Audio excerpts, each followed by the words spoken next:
हाँ जी, next question है हमारा, check whether the relation R in R. R पहला वाला आर क्या बताया था मैंने, पहला वाला आर किसके लिए है, रिलेशन के लिए। दूसरा वाला आर किसका है, ये रियल नंबर में डिफाइन है।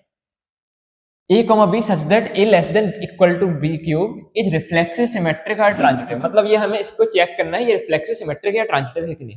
देखो पावर है, पावर में खेला हो जाता है, एक बार हम देख चुके हैं कि 0 से 1 के बीच के नंबर की यदि हम पावर लेते हैं तो वो खुद से छोटे नहीं होते हैं।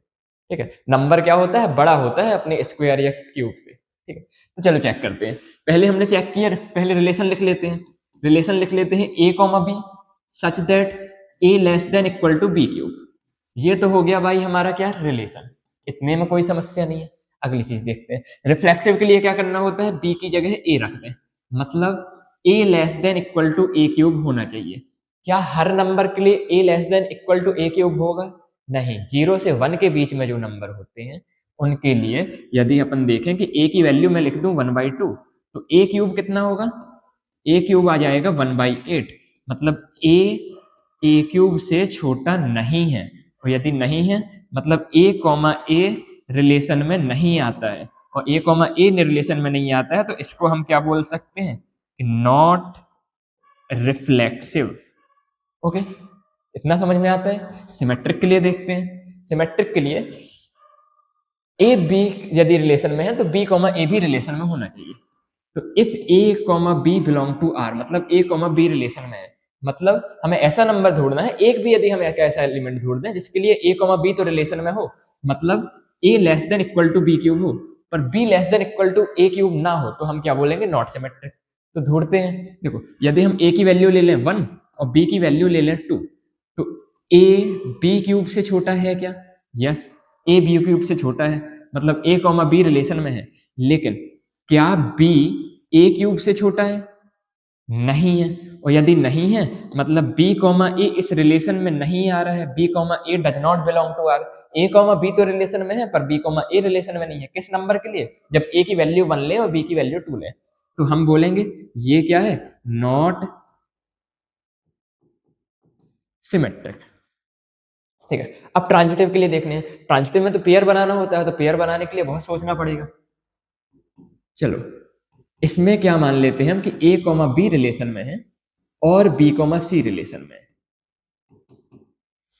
ठीक है, तो यदि ए कॉमा सी रिलेशन में है तो हम क्या बोलेंगे, ट्रांजिटिव। और यदि पूरे रियल नंबर में एक भी ऐसा ए कॉमा सी मिल गया जिसके लिए ए कॉमा सी रिलेशन में नहीं है, तो उसको हम बोल देंगे नॉट ट्रांजिटिव।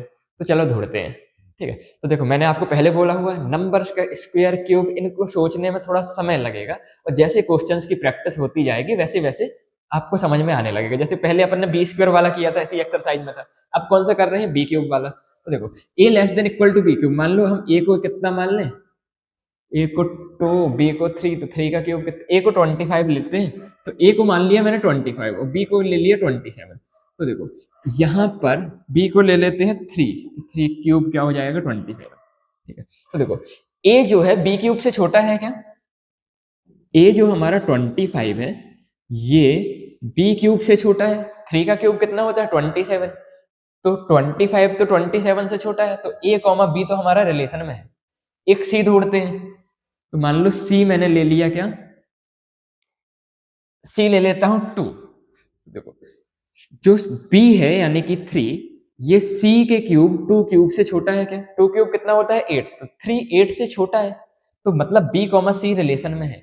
लेकिन यदि आप देखोगे तो जो ए है मतलब 25, ये बी क्यूब से छोटा या बराबर नहीं है सी क्यूब से। ठीक है, तो देखो ए कॉमा बी रिलेशन में है, क्यों, क्योंकि यहां पर हमने ये प्रूफ करके दिखा दिया कि ए बी क्यूब से छोटा है, और एक ऐसा नंबर भी ढूंढ लिया जिसके लिए बी क्या है, सी क्यूब से छोटा है। लेकिन जो ए है वो सी क्यूब से छोटा नहीं है। यहां पर हमने क्या शो किया कि ए सी क्यूब से छोटा नहीं है। तो ए बी रिलेशन में है, बी सी रिलेशन में है, लेकिन ए कॉमा सी रिलेशन में नहीं है। और ए कॉमा सी यदि रिलेशन में नहीं है तो इसको हम क्या बोलेंगे, नॉट ट्रांजिटिव। ठीक है, तो ऐसे क्वेश्चंस क्यूब वगैरह के लिए मेरा आपसे बोलना ये है, एक बार आपकी बुक में यदि ऐसे क्वेश्चन है तो इनको मार्क कर लीजिएगा, क्योंकि 3 घंटे के प्रेशर में कभी कभी ऐसा हो जाता है कि अब हमें ये डिजिट्स याद नहीं आ रही, तो हमसे क्वेश्चन गलत होने के चांसेस होते हैं। तो इन क्वेश्चंस को मार्क कर लेना अच्छा होता है। ठीक है, थैंक यू।